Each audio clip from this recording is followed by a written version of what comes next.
She told me she hopes I sell 65 billion books. Oh, and you will. Absolutely, you will. So poor Andrew. Andrew, so anyway, Andrew, I thought he would answer any question I wanted. He was forthright. He added me to this private blog he had for people who were sort of his close friends on his whole sort of, I hate to say it this way, but death watch. He'd send pictures from the hospital bed in Washington where he was doing his experimental chemo. I haven't really talked about this before. Were people standing by him? Were his friend? I know his girlfriend were his friends standing by him? Yeah, he had a cadre of close friends who stood by him. And the thing that's interesting is that Mark and Andrew were very different people. Mark was older.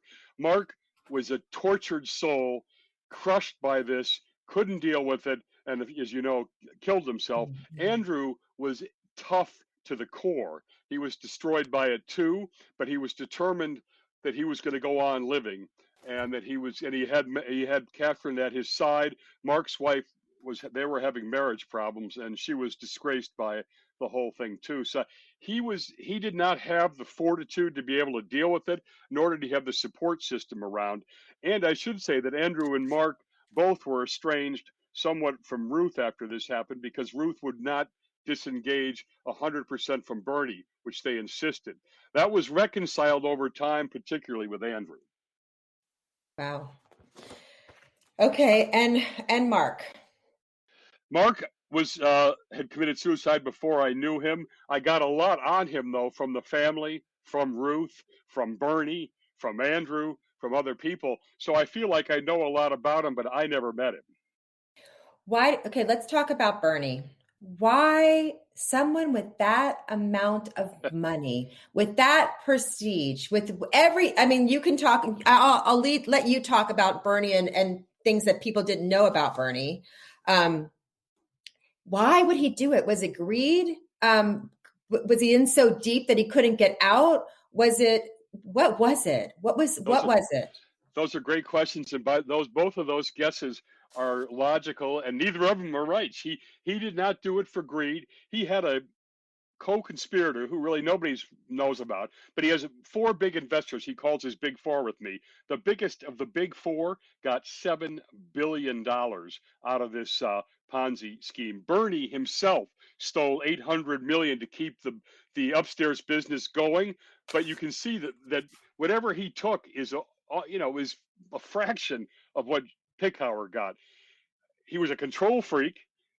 He was this is the amazing part, because the way you said it is exactly what I would have thought, which is, hey, I've got this successful business. It's gone from 0 to number 3 volume market share of the New York Stock Exchange related business.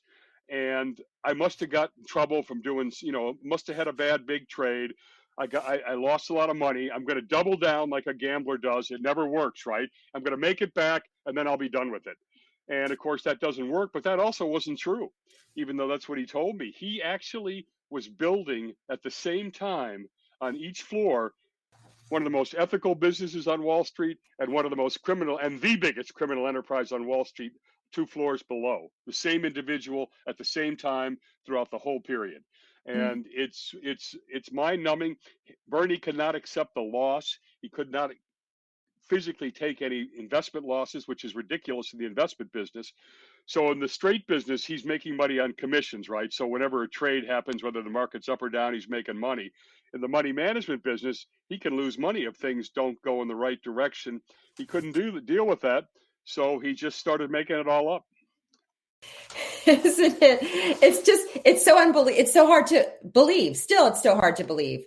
You lay it out so perfectly in your book, but I just can't fathom. And how did he live with this? Like, how do you, I don't like, here you are, the 19th floor, your whole family, your brother included, your precious sons. And then on the 17th floor, behind locked doors that the boys didn't have access to. Hey, boys did not have access to it. It's just, how do you wake up can you imagine the depth of his brain and his soul? Totally compartmentalized. And, this is another thing. He has to hire the right people for the right floor, right? You want honest, competent people. He's hiring MBAs and totally honest people on the 19th floor, including his secretary, who I made want to about talk about her. she made about $125,000, right? And that's a good pay. She was completely loyal, completely honest. On the 17th floor, he had an administrative right-hand person too. She was making at the end, and she was a high school graduate, unsophisticated, and not knowing what she was really doing, but whatever he asked. She was making $670,000 and had a $58 million IRA. Same job essentially on the different floors. Now he knew the one upstairs would not have done that downstairs, and the one downstairs would have done whatever he wanted upstairs. So it's it's pretty mind-numbing kind of stuff. His brain was obviously able to compartmentalize these things into different segments, and I'm told by fraud experts that's how that's how you do something like this, is to have a brain that actually sort of divides on itself, and you live in denial. He must have been living in denial. Let's talk about, I want to get to his secretary, but let's talk about when he knew this was, when did he know that he was going down? The last Lehman Brothers, as you remember, in September of 2008 crashed, and the world looks like it was coming to an end. So people were storming Bernie's gates to take money out. And he was trying to find people to put money in, and it was dwindling down over the last month or two. So he actually had a whole planned out scenario, which was on December 21st, he was going to default on returning $250 million to a hedge fund in Europe. Okay. Mm-hmm. And so the plan was, right before that, he would come clean to his family. He would go to his lawyer and find out how he would turn himself in.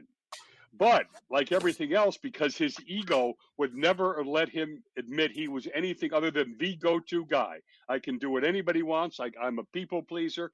He never brought himself to be able to tell his family.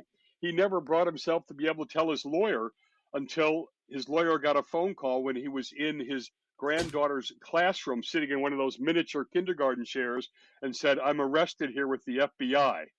And that's basically how it happened. So he was down to about $200 million, right? And he was supposed to have 65 billion.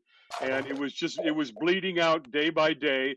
And it was just a matter of when they ran out of money. He was going to take the last couple $100 million and hand it out to friends and family when it was hedge fund, folks' money, and try and get away with that, and then go away to prison forever.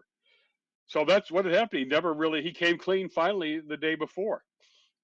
It's amazing. How did Madoff's bank, JP Morgan Chase, miss what was happening in Madoff's accounts, particularly in the infamous 703 account?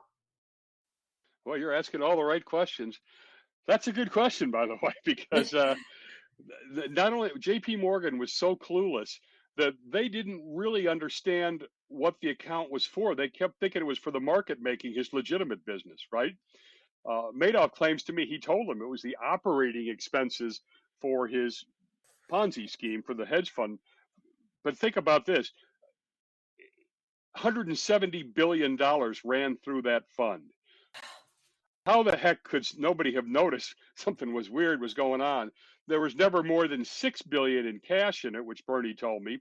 And the obvious sign, and nobody had visibility into how much money Bernie had. The only place this was visible was through this JP Morgan account that they never really grasped onto what was going on or looked into. He never even reported that account to the SEC or the stock exchange regulatory sites, the reports that JP Morgan also got. So they would have been able to see on their own reports if they weren't even listed, nor were the loans they were giving them. A very simple way of detecting a Ponzi scheme, Wendy, is to see if there's any real investment activity going on, which means that JP Morgan account should have shown payments to people on the other side of trades, right? It should have shown dividends because they own stocks. They should have been $4 billion of dividend payments in there over the years. There was never one payment to any counterparty ever. And there was never $1 of dividend ever. So it was pretty obvious that something should have been noticeable to the bank. And there's other stories that the bank missed too. I can't, I don't know. My special guest today, the host of the nationally syndicated radio show, Business Talk with Jim Campbell, and his crime show, Forensic Talk with Jim Campbell.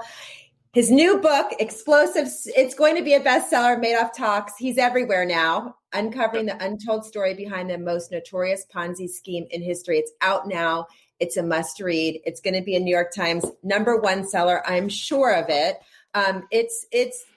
Jim, was all these years and all the research you did, was your mind blown away? Did you expect, or were you shocked, or were you everything uncovering all this?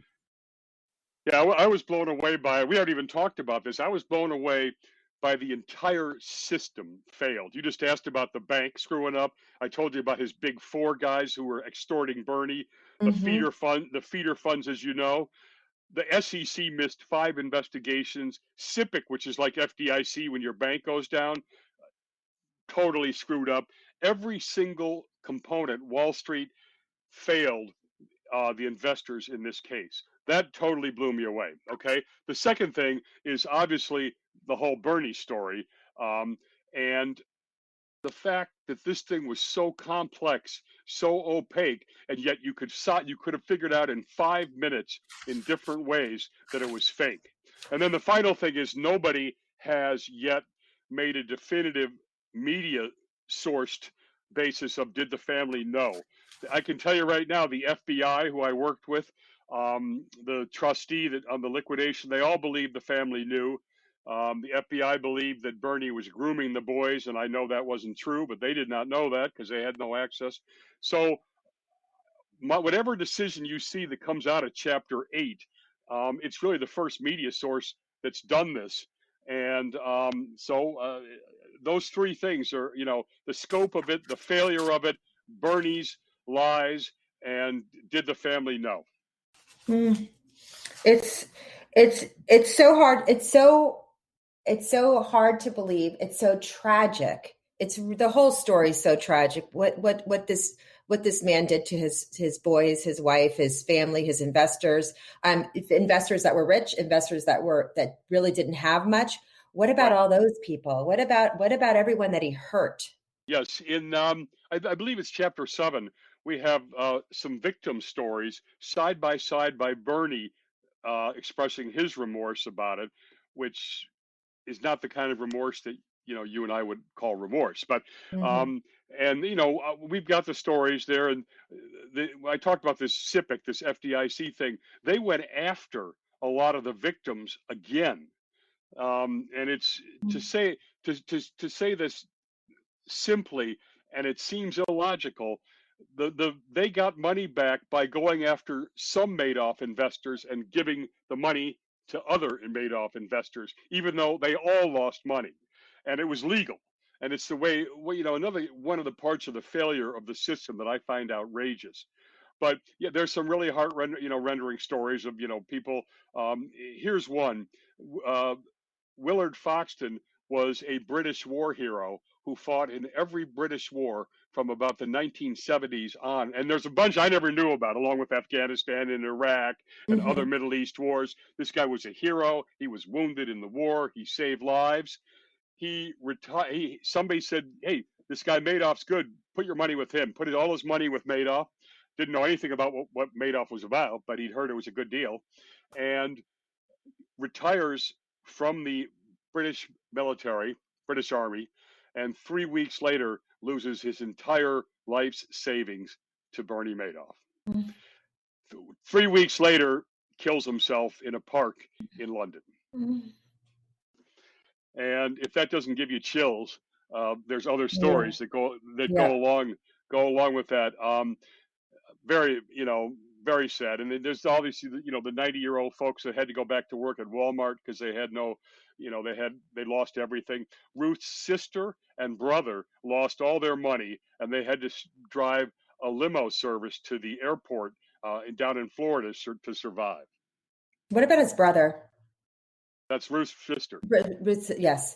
Okay, so take us back to 1962. Here's Bernie. he had this new